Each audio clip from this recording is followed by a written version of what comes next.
Hello hi నమస్తే. మా space సినిమాలోకానికి స్వాగతం సుస్వాగతం. మరో చక్కని చిత్రంతో ఈరోజు మీ ముందుకి మీ సినిమాలోకం నంబూరి రివ్యూస్. సంభవామి యుగే యుగే అని భగవద్గీతలో శ్రీకృష్ణుడు చెప్పాడు. మరి ఇప్పుడు సంభవం మరో అధ్యాయం అంటూ మలయాళం మిస్టరీ థ్రిల్లర్గా మంచి హారర్ సీక్వెన్స్ తోటి మన ముందుకి జియో హాట్స్టార్ వేదికగా వచ్చిందండి చక్కని చిత్రం. మరి ఆ చిత్రం ఎలా ఉందనేది ఇప్పుడు చూసుకుందాం. చిత్రం పేరు సంభవం అధ్యాయం 1 అంటే చాప్టర్ 1. నటీనటులుగా అస్గర్ అలీ, సిద్ధార్థ్ భరతన్, కుడ్సునాథ్ కనకం, వినీత్ కుమార్, సెంధిల్ కృష్ణ, అసీం జమీల్, గౌరీ వినీత్ తదితరులు. రచనా దర్శకత్వం వహించారు జీతు సతీషన్. స్ట్రీమింగ్ జియో హాట్స్టార్ వేదికగా 5 భాషల్లో ఉందండి. చక్కని సినిమా. ఈ సినిమా ఎలా ఉందో మరి దాని రివ్యూ ఏంటో ఇప్పుడు చూసుకుందాం. హారర్ అంటున్నారు, మిస్టరీ అంటున్నారు, థ్రిల్లర్ అంటున్నారు. మరి ఏ విధంగా ఉంది, అది ప్రేక్షకుల మనసును గెలిచిందా, ఎలా సాగింది అనేది చూద్దాం. Why hospitals choose Rosa Flores when hygiene can't be compromised. Each part of our papermaking process is in line with policies on sound environmental management. Subsequently, the logs are washed, cut into small pieces, and cooked in a digester. It starts with natural plant fibers, carefully selected for their softness and absorbency. Our advanced technology labs transform these biodegradable materials that meet the highest hygiene standards into premium tissue products. From kitchen rolls to hospital bed rolls, Rosa Flores delivers the quality assurance that professionals trust. When hygiene matters most, the choice is clear.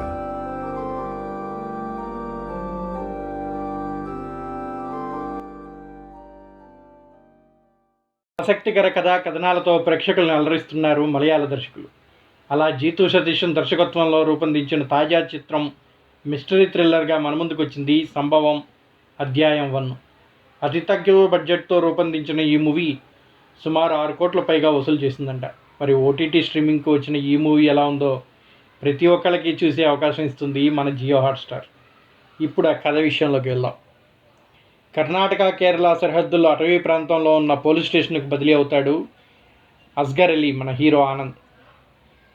విధుల్లో చేరడానికి వెళ్తుండగా ఆనంద్ ప్రయాణిస్తున్న jeep ఓ police ఆఫీసర్ని ఢీకొడుతుంది. అదే జీబులో అతన్ని ఆసుపత్రిలో చేర్పిస్తాడు ఆనంద్. ప్రమాద విషయం తెలుసుకున్న స్టేషన్ ఎస్హెచ్ఓ అశోకన్ ఆసుపత్రికి వచ్చి ఆనంద్ను కలుస్తాడు. సరిగ్గా అదే సమయంలో అడవిలో కొందరు యువకులు గొడవ చేస్తున్నారని తెలిసి అక్కడికి వెళ్తారు. అప్పుడే అక్కడ వాళ్ళకు ఓ శవం కనిపిస్తుంది. మరోవైపు తనని రక్షించమని మరో పోలీస్ ఆఫీసర్ స్టీఫెన్ వాకీటాకీలో ఆనంద్ అశోకుల్ని వేడుకుంటూ ఉంటాడు. గాయపడిన అతన్ని కనిపెట్టేందుకు అడవి గురించి ఆశాంతం తెలిసిన పోలీస్ ఆఫీసర్ రెజీతో కలిసి బయలుదేరతారు. అలా అడవి లోపలికి వెళ్ళిన వాళ్ళు మనిషి శరీరం కాకి తల ఉన్న ఆలయాన్ని చేరుకుంటారు. అక్కడి నుంచి ఆనంద్ అశోకన్ రెజీలు వింత అనుభవాలు ఎదురవుతాయి. అసలైన మిస్టరీ హారర్ సీక్వెన్స్ అంతా కూడా ఇక్కడి నుంచే మొదలవుతుంది. పోలీసులు గుర్తించిన మృతదేహం ఎవరిది, ఎవరు హత్య చేశారు, అడవిలో చిక్కుకుపోయిన పోలీస్ ఆఫీసర్ స్టీఫెన్ని కాపాడతారా, అసలు కాకి ఆకారంలో ఉన్న ఆలయం వెనుకున్న మిస్టరీ ఏంటి అనేది చిత్రం చూసి తెలుసుకోవాలంటున్నాడు మన డైరెక్టర్ జీతు. సినిమాని ఏమని చెప్పాలండి, ఒక క్రైమ్ మిస్టరీ థ్రిల్లర్గా చెప్పాలా, లేదా ఒక హారర్ చిత్రంగా చెప్పాలా, లేదా ఒక టైం లూప్లో నడుస్తున్నటువంటి కథగా చెప్పాలా? ఒక హాలీవుడ్ సినిమా అనలేము, ఒక నార్మల్ మలయాళ చిత్రము అనలేము, ఒక డ్రామా అనలేము, ఒక మిస్టరీ కథ అనలేము.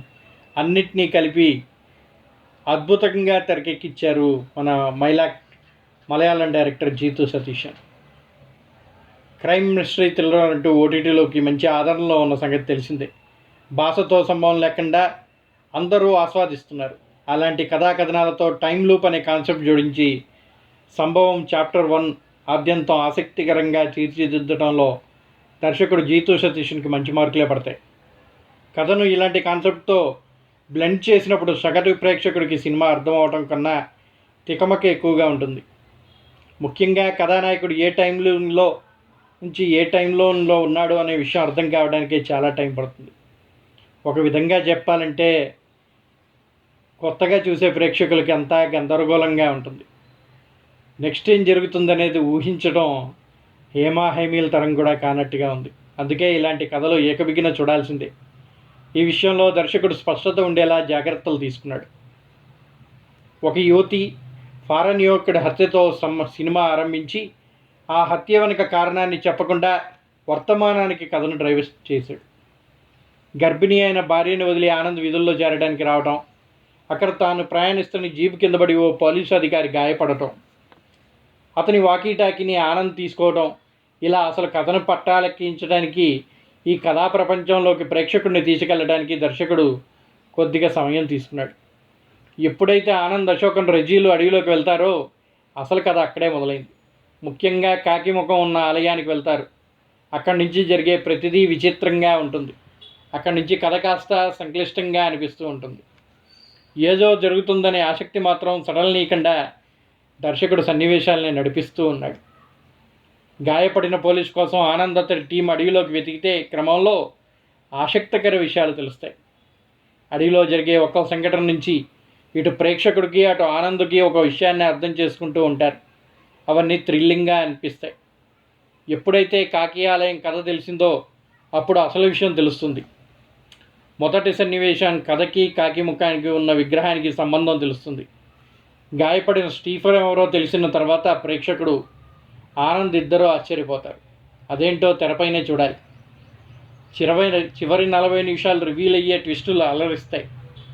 అరే ఇప్పుడే అయిపోతుందా అని అనుకునే లోపు ఇంకో ట్విస్ట్ ఇచ్చి చాప్టర్ 2 కూడా ఉందని చల్లగా చెప్తాడు దర్శకుడు. సినిమా ఆద్యంతం కూడా ఇటు హారర్ సినిమానో అర్థం కాదు, అటు మిస్టరీ థ్రిల్లరో అర్థం కాదు, చాలా అద్భుతంగా తెరకెక్కించారు.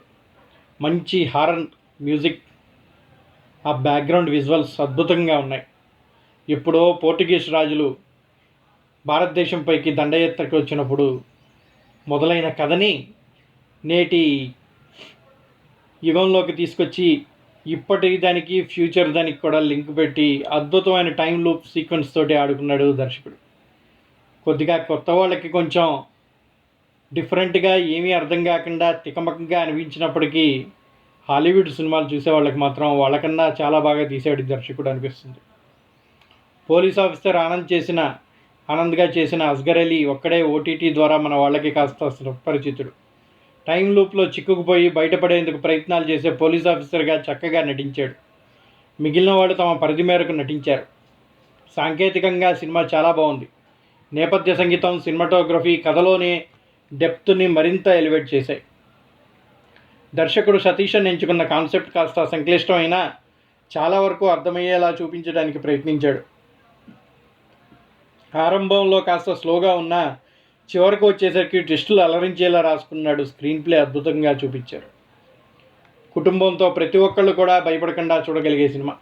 కొద్దిగా భయం అనిపిస్తుందిలేండి, కానీ ఆ మాత్రం థ్రిల్ లేకపోతే ఇటువంటి సినిమాలు చూడటం వేస్ట్ అనిపిస్తుంది. ఎలాంటి ఇబ్బంది లేకుండా చూడొచ్చు. జియో హాట్స్టార్ వేదికగా తెలుగులో కూడా స్ట్రీమింగ్ అవుతుంది. కాకపోతే గ్యాప్లు ఇచ్చి పనులు చేసుకుంటూ చూడాలంటే ఏమీ అర్థం కాదండి. సినిమా మొత్తం కూడా అశాంతంగా కదలకుండా చూసేటట్టుగా ఏర్పాట్లు చేసుకొని చూస్తే మంచి ఎక్స్పీరియన్స్ని అందిస్తుంది అనటంలో ఎటువంటి అతిశయోక్తి లేదు. కథా కాన్సెప్ట్, కొత్తదనం, దర్శకత్వం, సాంకేతిక బృందం పనితీరు, నటీనటులు ఈ సినిమాకి ముఖ్యమైన బలాలుగా చెప్పుకోవచ్చు. కొంచెం స్లోగా నడిచిన ఆరంభ సన్నివేశాలు, కథ ప్రారంభించిన తీరు కొద్దిగా స్లోగా అనిపించినప్పటికీ ఒక్కసారి సినిమా ఆ కాకి దేవాలయానికి వెళ్ళిన కాడి నుంచి ఆద్యంతం కూడా ఆసక్తి రేపించే విధంగా ఉంటుంది. అసలు కథ చాప్టర్ 2లో ఉందని చెప్పాడు లాస్ట్కి దర్శకుడు. అంటే ఇప్పటిదాకా చూసింది ఒక ఎత్తు అయితే రాబోయేది మరింక ఆసక్తికరంగా ఉంటుందనే విధంగా క్లోజ్ చేయటం కూడా చాలా డిఫరెంట్గా ఉంది. ఇట్లాంటి సీక్వెల్ సినిమాలకి ఆ మాత్రం ట్విస్ట్ ఇవ్వటం డిఫరెంట్గా అనిపిస్తుంది. కథలోకి పూర్తిగా వెళ్తే కేరళలోని వెల్లూరు రోడ్ పోలీస్ స్టేషన్కి చెందిన సిపిఓ ఆనంద్ అక్కడే మరో పోలీస్ స్టేషన్కి ట్రాన్స్ఫర్ అవుతాడు. కుటుంబాన్ని వదిలి రావాల్సిన వచ్చిన ఆనంద్ అక్కడ పోలీస్ అశోకన్, అసీం జమీల్, రెజ్జీగా వినీత్ కుమార్లతో కలిసి పెరుమలై పోలీస్ స్టేషన్కి చెందిన కొందరు పోలీసులు ఓ గుర్తు తెలియని అడవిలో చిక్కుకున్నారని తెలిసి వారిని కాపాడటానికి అడవిలోకి వెళ్తారు. కానీ అక్కడి నుంచి అడవిలో అంతా వింతగా మారుతూ ఉంటుంది. ఒక వింతైన ప్రపంచంలోకి అడుగుపెట్టినట్టుగా ఉంటుంది. ఈ క్రమంలోనే ఆనంద్ తనకి జరిగిన ఘటనే మళ్ళీ మళ్ళీ జరగడాన్ని గ్రహిస్తాడు. దీనితో అక్కడి నుంచి బయటపడే మార్గం లేక ఒక టైం లూప్లో చిక్కుకున్నానని అర్థం చేసుకుంటాడు. మరి ఇలాంటి క్లిష్ట పరిస్థితి నుంచి తాను బయటపడతాడా లేదా? ఇంతకీ అడవిలో ఏం జరిగింది? దాని వెనక ఉన్న అమానుష చరిత్ర ఏంటి? ఎందుకు అక్కడ మళ్ళీ జరిగిందే జరుగుతుంది? అందులో చిక్కుకున్న వారు ఎంతమంది? అంతమంది బయటపడతారా లేదా అనేది తెలియాలంటే ఈ సినిమా ఆసంతం చూసి తీరాల్సిందే. ఖచ్చితంగా ఈ సినిమాకి ఒక మలయాళం ఇండస్ట్రీ నుంచే కాకుండా ఇండియన్ సినిమా నుంచి కూడా ఒక ఆసక్తికరమైన అటెన్షన్ మాత్రం ఉంది అని చెప్పుకోవచ్చు. ఈ తరహా కాన్సెప్ట్తో కూడిన సినిమా దాదాపు కన్ఫ్యూజన్ లేకుండా క్లారిటీగా చెప్పడం అంటే చాలా కష్టమైనది. అదే ఈ సినిమా మన తెలుగులో తీసుంటే భారీ బడ్జెట్తో తెరకెక్కించేవాళ్ళు. కానీ చాలా సింపుల్ బడ్జెట్ తోటి క్లీన్గా మూవీని అద్భుతంగా చూపించడంలో మలయాళ దర్శకులు నిజంగా మేటి అని చెప్పాలి. దర్శకుడు దాదాపు మంచి ఎంగేజింగ్గానే నడిపించే విధంగా తెరకెక్కించడం బాగుంది. జనరల్ మలయాళం థ్రిల్లర్స్లోనే స్లో స్టోరీతో మొదలై ఈ సినిమా లోతుగా వెళ్తున్న కొద్దీ మరింత గ్రిప్పింగ్గా మారిపోతుంది. ఈ కథనం స్క్రీన్ ప్లే వచ్చే కొన్ని ట్విస్టులు అయితే రోమాలు నిక్కబడుచుకునేలా చేస్తాయి. ముఖ్యంగా ఫస్ట్ హాఫ్లోని ప్రీ ఇంటర్వెల్ ముందు ఓ సీన్ ఇంటర్వెల్ బ్లాక్లోని సన్నివేశాలు చూసి వీక్షకుడు మైండ్ బ్లాక్ అయిపోతుంది. అంతేకాకుండా క్లైమాక్స్ పోర్షన్లో కూడా ఓ ట్విస్ట్ సాలిడ్గా ఇచ్చాడు. ఇలా ఓ రేర్ కాన్సెప్ట్తో దానికి తగ్గ సాలిడ్ ఎలిమెంట్స్ని దర్శకుడు జీతు సతీషన్ అద్భుతంగా ప్లాన్ చేసుకున్నాడు. ఇక నటీనటులంతా కూడా మంచి పెర్ఫార్మెన్స్తో ఈ సినిమాని అలరించారు. కనిపించిన ప్రతి నటునికి ప్రాముఖ్యత ఇందులో కనిపిస్తుంది. వారు చూపిస్తూ అల్లుకున్న కథనం సీన్స్ మరింత ఇంట్రెస్టింగ్గా అనిపిస్తాయి. ఇంత చక్కగా ఉన్న సీన్స్ కూడా చందమామలో నల్ల మచ్చలాగా స్లో నరేషన్ తోటి కొంచెం తికమక పెట్టి కొత్త ప్రేక్షకులకు మాత్రం అయోమయం క్రియేట్ చేసినట్టుగా అనిపిస్తూ ఉంటుంది. హాలీవుడ్ సినిమాలు, ఇంకా ముఖ్యంగా టైం రిలేటెడ్ సినిమాలు చూసేవారికి ఈ సినిమా చాలా బాగుంటుంది. కానీ ఆల్రెడీ చూసిన కాన్సెప్ట్లోనే కథ అనిపించక మానదు. కొత్తగా చూసేవాళ్ళకి మరీ కొత్తగా అనిపిస్తుంది. ఈ తరహా మన తెలుగు నుంచి కూడా ఆరంభం అనే సినిమా ఉంది. స్లో తెలుగు ఆడియన్స్లో ఈ సినిమా చూసిన వారికి ఇదో కొత్తగా ఏమీ అనిపించకపోవచ్చు. అలానే పలు హాలీవుడ్ సినిమాలు వివరం మిడ్ నైట్ మీట్ ట్రైన్ లాంటి సినిమాలు ప్రేరణ అందులో ఉంది అనిపిస్తుంది. నిజానికి కాన్సెప్ట్ అలాంటిదే కాబట్టి టైం లూప్, థ్రిల్లింగ్ ఇలాంటి సినిమాలు రిఫ్లెక్ట్ చేస్తూ ఉంది. చాలా బాగున్న హాలీవుడ్ అంత స్థాయిలో కనిపించకపోయినా కాన్సెప్ట్ని మాత్రం స్క్రీన్ ప్లేలో అద్భుతంగా చూపించాడు డైరెక్టర్. స్లో మరియు మూవీ లవర్స్ అన్నీ కవర్ చేసిన వారికి ఈ చిత్రం ఓకే అనిపించవచ్చు. కానీ వారికి కూడా మన నుంచి ఓ మంచి అభిప్రాయాన్ని మిగిలించవచ్చు. ఇవి పక్కన పెడితే కొన్ని సీన్స్ జనరల్ ఆడియన్స్కి అక్కడక్కడ కన్ఫ్యూజ్ అయ్యే ఛాన్స్ ఉంది. వీటిని దృష్టిలో పెట్టుకుని, అంతేకాకుండా అక్కడక్కడ కొద్దిగా స్లోగా అనిపించినా సాంకేతికంగా అద్భుతంగా తెరకెక్కించారు ఈ సినిమా. ఎక్కువగా గ్రాఫిక్స్ వర్క్స్ ఏమీ లేకుండా ఇట్లాంటి సినిమాని ఇంత చక్కగా అడవిలో చూపించడం అనేది నిజంగా చాలా గ్రేట్ అని చెప్పచ్చు. సినిమాటోగ్రఫీ అద్భుతంగా ఉంది. నిర్మాణ విలువలు చాలా బాగా ఉన్నాయి. ప్యాకెట్గా ఈ సినిమా కాన్సెప్ట్ తగ్గే విధంగా డిజైన్ చేసుకున్న అంశాలు ఇందులో ఇంప్రెస్ చేస్తాయి.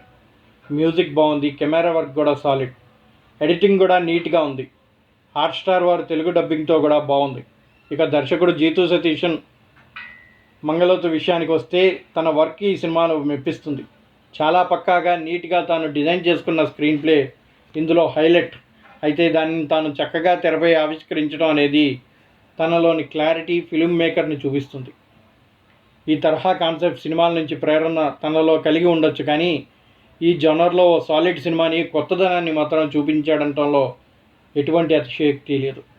చివరిగా మీ సినిమా లోకం ఈ చిత్రానికి ఇస్తున్నటువంటి రేటింగ్ 2.5/5. ఇక మొత్తంగా చూసుకున్నట్లయితే ఈ సంభవం చాప్టర్ 1 సినిమా ఈ కాన్సెప్ట్తో కూడిన సినిమాలపై బేసిక్ ఐడియా లేని వారికి మాత్రం కొంచెం కన్ఫ్యూజన్గా అనిపిస్తూ ఉంటుంది.